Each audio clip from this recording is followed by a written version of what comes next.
moverse y por ende a deformarse de manera continua. Vamos a analizar un sistema bien simple.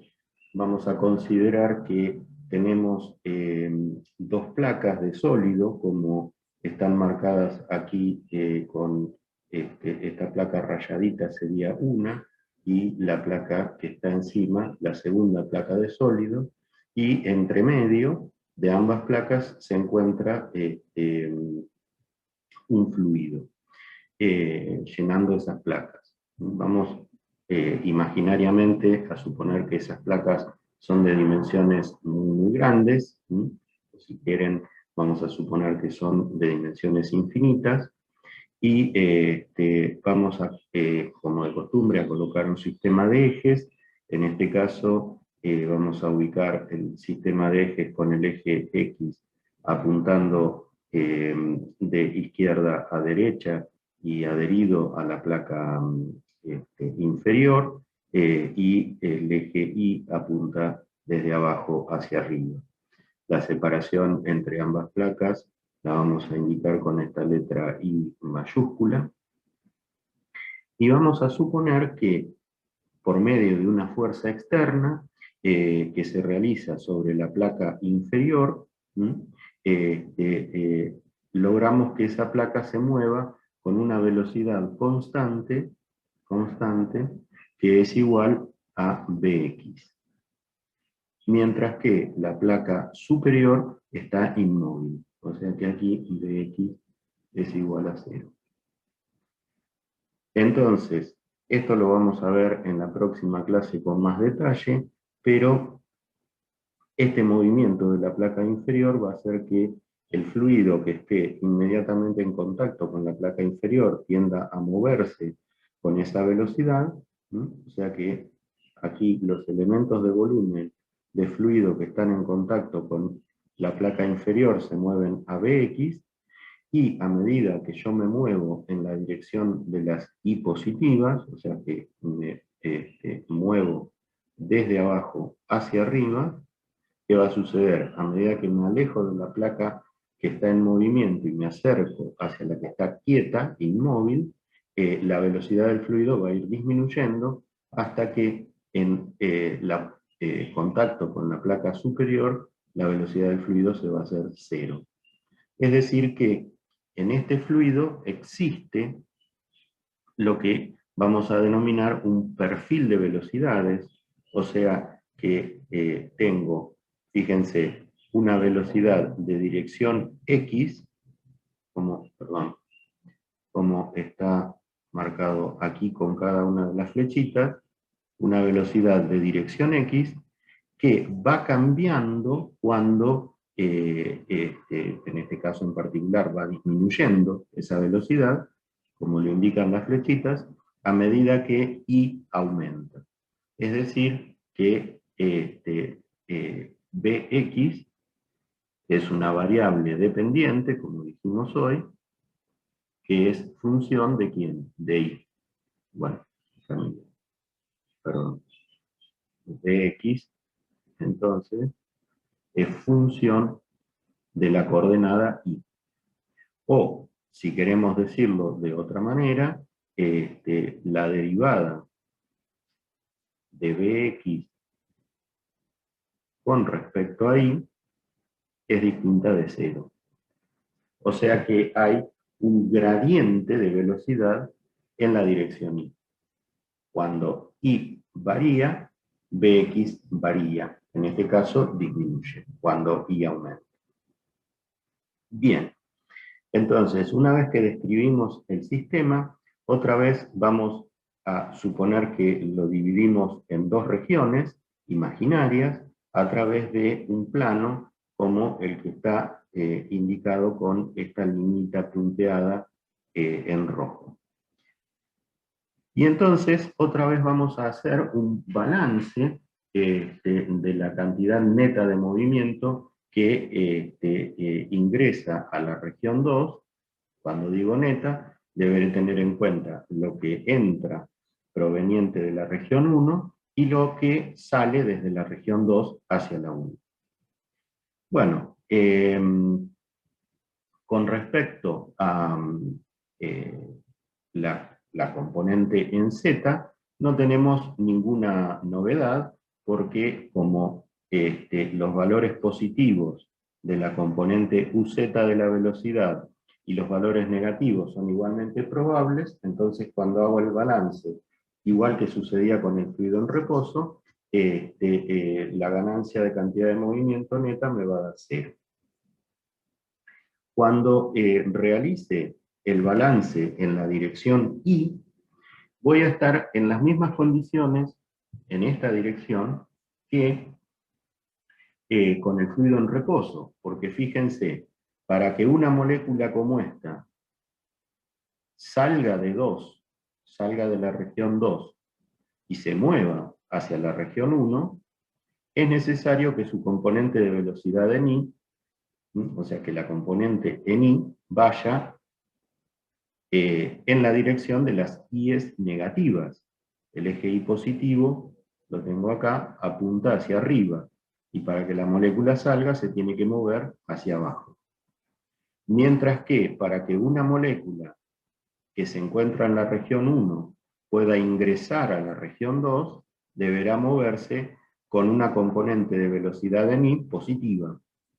Así que cuando realizo el balance de lo que entra menos lo que sale, me va a quedar exactamente la misma expresión que obtuve para el caso del fluido en reposo, o sea que sobre este plano, la región 2, la región 1, está ejerciendo una fuerza normal al plano considerado en la dirección FI. O sea que tengo aquí una fuerza normal al plano considerado, proporcional al plano y de manera análoga a lo que sucedía con el fluido en reposo. Pero ahora existe una diferencia fundamental con el fluido en reposo. Obviamente es que el fluido se mueve, pero ¿qué sucede como consecuencia de que el fluido se mueve? Vimos que existe un perfil o un gradiente de velocidad. Dijimos que Bx cambia con I, o la derivada de Bx respecto de I es distinta de 0. Eso implica que la componente X de las velocidades de las moléculas que provienen de la región 1 es mayor que la componente X de las moléculas que provienen de la región 2. ¿Por qué? Porque tengo un perfil de velocidad. La velocidad en la zona 2, debido al movimiento del fluido que está fluyendo de izquierda a derecha, es mayor en la región 1 que en la región 2. Es decir, que si yo ahora realizo el mismo balance que hicimos antes, fíjense, aquí lo tienen esquematizado, una molécula en la región 1, perdón, en la región 2, tiene este valor de velocidad en X. Mientras que una molécula en la región 1 tiene este valor de componente de velocidad en X. O sea, las moléculas que provenientes de la región 1 ingresan a la región 2 van a aportar una mayor cantidad de movimiento que las moléculas que, saliendo de la región 2, ingresen a la 1. ¿Por qué? Porque existe un perfil de velocidades. ¿Por qué existe un perfil de velocidades? Porque el fluido fluye. Entonces, eso, para identificar las velocidades de las moléculas de cada región, aquí les hemos puesto UX de la región 1 y UX de la región 2, donde, volvamos aquí, UX de la región 2 es menor que UX de la región 1. Así que cuando yo hago lo que entra al sistema, tengo que sumar sobre todas las moléculas que atraviesan el plano, sobre todas las Ns, el producto de M por Ux1.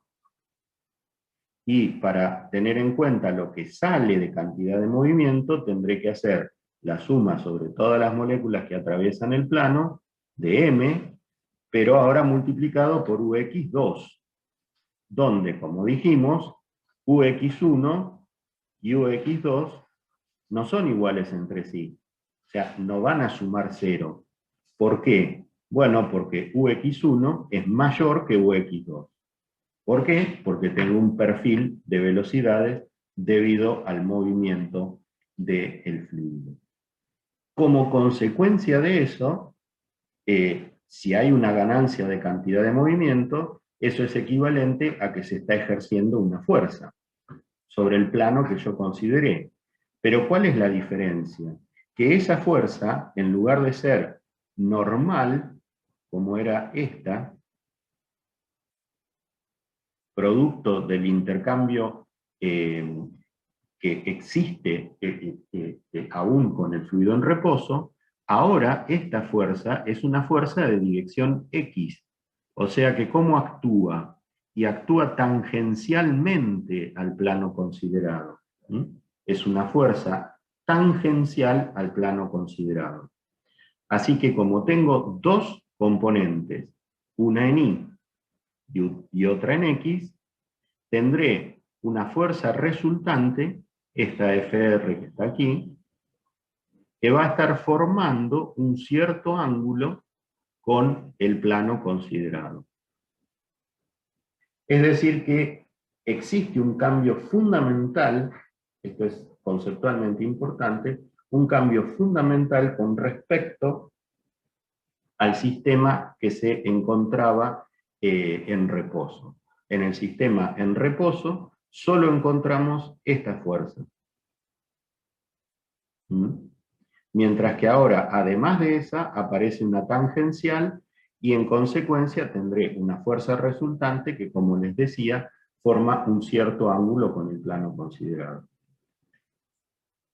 Es decir, que esta fuerza tangencial lo que va a generar, si yo lo divido por el área sobre la cual actúa, es un esfuerzo de corte. Mientras que esta, si yo la divido por el área sobre la cual actúa, me va a generar un esfuerzo normal. En el fluido en reposo solo existen esfuerzos normales. En el fluido en movimiento existen esfuerzos normales y esfuerzos de corte. Ahora, entonces, ¿qué características tiene la fuerza que ha surgido? La primera, que no es normal a la superficie considerada. Volvemos al dibujito. La fuerza resultante, esta que está aquí, forma un cierto ángulo, θ, llamémosle, con el plano imaginario que hemos considerado. No es normal.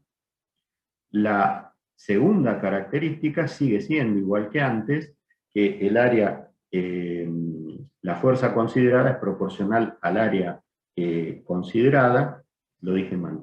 La fuerza resultante es proporcional al área considerada porque a mayor superficie, mayor cantidad de moléculas pasan a través del área y mayor es la fuerza.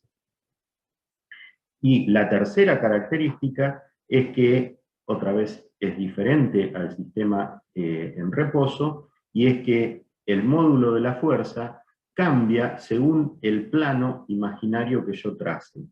Porque no es lo mismo haber considerado el plano imaginario como está aquí, que si yo lo hubiese puesto así, por ejemplo.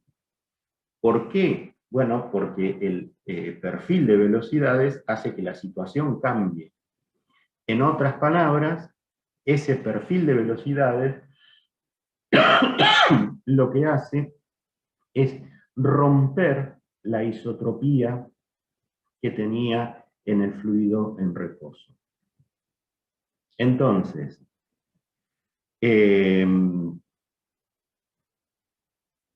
para poder encontrar la relación que debe existir entre la fuerza existente en el seno del fluido en movimiento y el área que yo considere, deberé recurrir a alguna magnitud que, aplicándola sobre la fuerza, aplicándola sobre el área,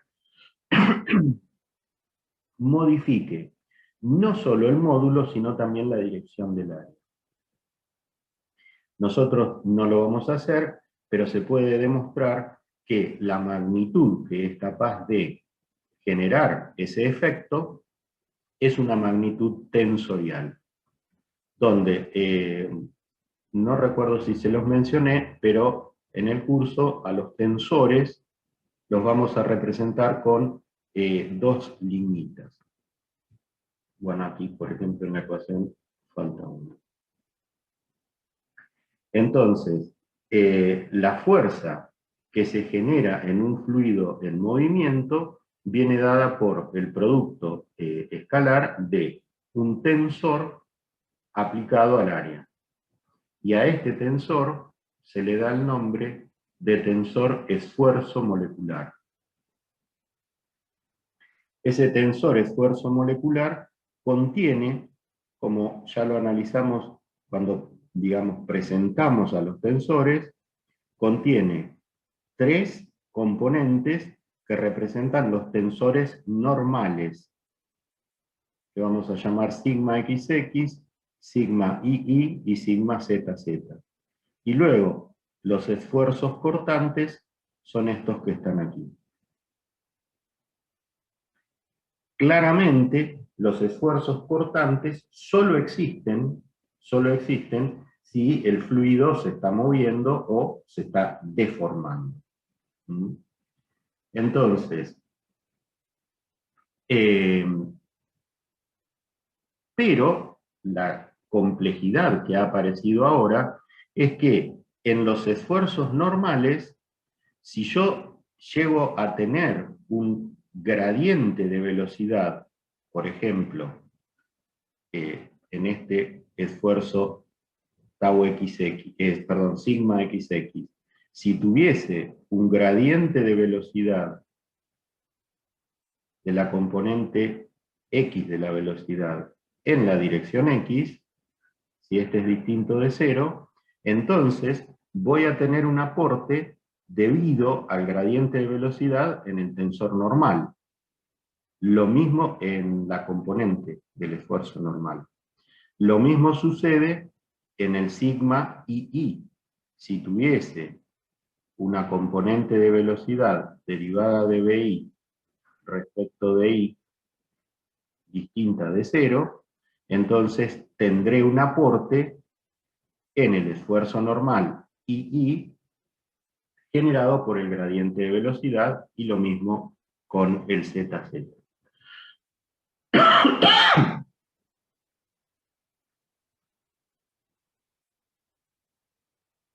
Entonces, recuerden que, como ya lo dijimos varias veces, en un fluido en reposo, la presión es isotrópica. O sea, los esfuerzos normales en un fluido en reposo son todos iguales. Ahora, aquí, teniendo en cuenta que estos gradientes pueden o no existir, eso implica que no necesariamente estos 3 sigmas van a ser iguales, los de los esfuerzos normales. Porque puede ser que, si hay un gradiente de velocidad en alguna de esas direcciones, entonces ahora los 3 esfuerzos normales no necesariamente van a ser iguales cuando el fluido se está moviendo. Es posible suponer que los esfuerzos normales se componen de 2 contribuciones que son aditivas, que se las puede sumar. Por un lado, la que va a existir aún con el fluido en reposo, que no es ni más ni menos que la presión, y el segundo componente es el que existiría si hay un gradiente de velocidad en esa dirección. Por ejemplo, para este caso sería si la derivada de Bx respecto de x es distinta de 0. Eso va a depender de cada sistema en particular. Para el sistema sencillo que analizamos en el caso anterior, no tengo una derivada de Bx respecto de x distinta de 0. Y lo mismo con las otras tres componentes. Entonces, estos tensores esfuerzo, que representamos con la letra tau, representan o tienen en cuenta lo que se denominan, ya después vamos a ver en las próximas clases por qué, esfuerzos viscosos. ¿Mm? Esfuerzos viscosos. Y cuando los subíndices en el tau son iguales, son esfuerzos viscosos normales. Es decir, solo existen si tengo variación de la velocidad en la dirección considerada. Este esfuerzo normal tau i solo va a existir si tengo un gradiente de BI respecto de I, y este tau ZZ solo va a existir si tengo un gradiente de BZ respecto de Z. Entonces, en base a eso, el tensor esfuerzo molecular lo puedo considerar como conformado por la suma de dos contribuciones. Que lo que hago, en definitiva, es desdoblar los esfuerzos normales en los dos aportes que tengo acá. Entonces, lo que hago es reescribir esta matriz donde los términos de la diagonal principal coloco la presión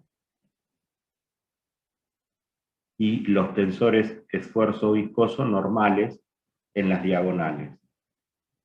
Mientras que fuera de la diagonal, esta otra matriz no aporta ningún término, y la matriz del tensor esfuerzo viscoso aporta los esfuerzos tangenciales si es que hay gradientes de velocidad en esas direcciones. Entonces, ya para ir terminando, cuando el fluido se encuentra en movimiento, la presión, o sea, cuando el fluido está fluyendo, la presión se redefine como un tercio de la traza del tensor esfuerzo molecular. ¿Qué es esto que acabo de decir? Si recuerdan de álgebra, la traza de una matriz cuadrada es la suma de los elementos diagonales, o sea que la traza del tensor esfuerzo es la suma de estos tres elementos. Y entonces la presión ahora se redefine, esta es la traza, la suma de los tres elementos diagonales. La presión se define como un tercio de la traza del tensor esfuerzo molecular. Ahora, si yo reemplazo cada uno de estos componentes de esfuerzos normales en función de estas ecuaciones, ¿qué voy a tener?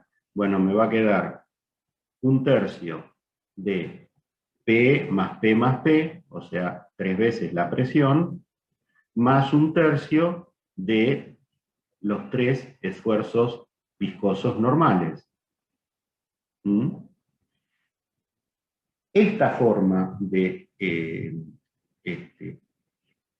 calcular la presión en un fluido que se encuentra en movimiento nos da un valor promedio de la presión que no coincide exactamente con lo que entendemos por presión habitualmente, que es la presión hidrostática, que es esta que está acá.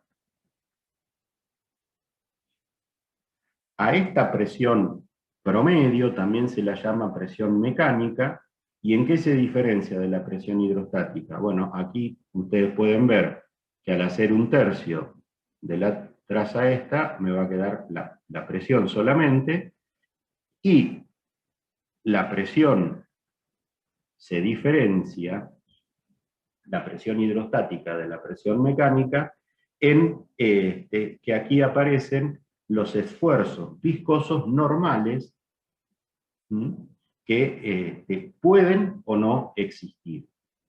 Hay muchos sistemas en los cuales la suma de estos 3 esfuerzos viscosos normales es igual a 0.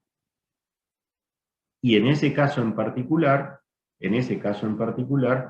cuando la suma de los 3 esfuerzos viscosos normales es igual a 0, la presión hidrostática, esta que está aquí, coincide con la presión mecánica, que es esta que definimos como 1/3, vamos a ponerlo aquí, presión mecánica,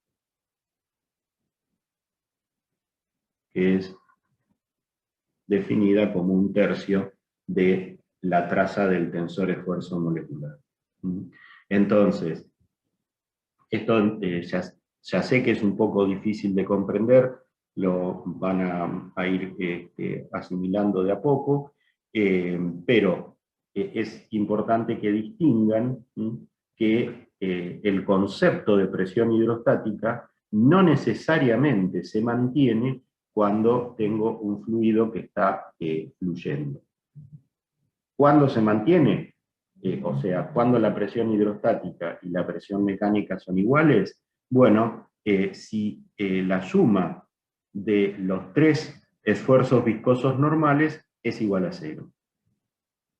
En ese caso, se dice que ese flujo cumple con una suposición, esto es anecdótico, pero bueno, se los menciono, que es la suposición de Stokes. Bueno, ya termino. Entonces, esta manera de expresar el tensor esfuerzo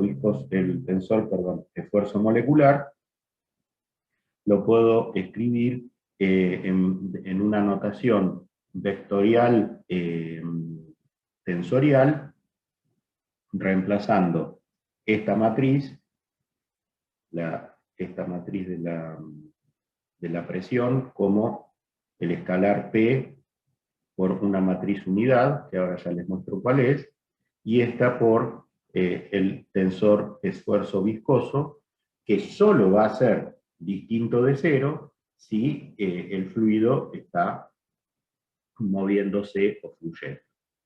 Eso es lo que está escrito aquí, donde la matriz unidad obviamente es una matriz que tiene todos unos en su diagonal principal y todos ceros fuera de la diagonal. Bien, y para terminar, si recordamos que habíamos dicho que la fuerza que se genera en un fluido en movimiento la puedo evaluar como el producto escalar del tensor esfuerzo molecular multiplicado escalarmente por el área, con el signo menos por las direcciones opuestas. Entonces, al reemplazar al tensor esfuerzo molecular por la componente de presión y por el tensor esfuerzo viscoso, puedo calcular la fuerza de esta manera. Fíjense que para el caso particular en el que el fluido se encuentra en reposo, ¿qué sucede? Bueno, el tensor esfuerzo viscoso es 0, todo este término se anula, y entonces lo que me queda es que la fuerza es menos la presión hidrostática, bueno, por la matriz unidad por el área. Si eso lo escribo en forma matricial, tengo que el vector fuerza es una matriz, lo puedo expresar como una matriz de una columna por 3 filas, cuyos componentes son Fx, Fi y Fz. el producto de la presión hidrostática por la matriz unidad, es esta que ya habíamos visto, y el vector área también lo puedo escribir como un vector de una columna por 3 filas.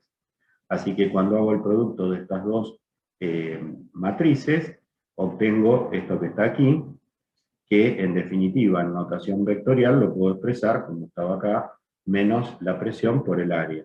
¿Y qué recuperé? Bueno, que como ya habíamos dicho, para un fluido en reposo, la fuerza es menos el escalar presión hidrostática por el vector área. Es decir, que, como es lógico, esta ecuación general para un fluido en movimiento contiene como caso particular a la expresión de un fluido en reposo. Es esta que está aquí. Bueno, eso es todo lo que tiene esta primera clase.